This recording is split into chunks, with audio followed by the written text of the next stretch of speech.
அதெல்லாம் ஒண்ணும் இல்லடா. ஏன்டா நீ யாரு? நீ நான் தான் ஜாம்பி. சி பியா நீ? நாத்தம். ஏய் பீ இல்ல ஜாம்பி. நான் கடிச்சா நீ ஜாம்பியா மாறிடுவ. ஜாம்பியா மாறிடுவனா? ஆமாண்டா, இப்ப பாரு உன்னை கடிக்க. ஆபியம் யாய். ஆத்தா டங்கு. அப்பாடி ஒரு வழியா சாமி கிட்ட இருந்து தப்பிச்சிட்டோம். டேய் நீ தப்பிக்கல, மாட்டிக்கிட்ட. என்ன இங்க உட்காந்துருக்கு சாமி? தம்பி சத்த கடைக்கு போயிட்டு வாப்பா.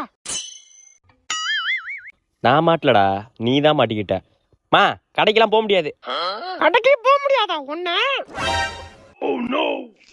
எம்மாடியோ ஓடுறா ராஜு. விளக்கமாறு எங்க போனுச்சுன்னு தெரியலையே. லே விளக்கமாற குடுறா. நான் தான் ஜாம்பி. அடிங்க சுவாமியோ நாப்பியோ விளக்கமாற குடுறா. ஆளி மூஞ்சி மாதிரி பண்ணிக்கு பான்ஸ் பவுடர் அடிச்ச மாதிரி.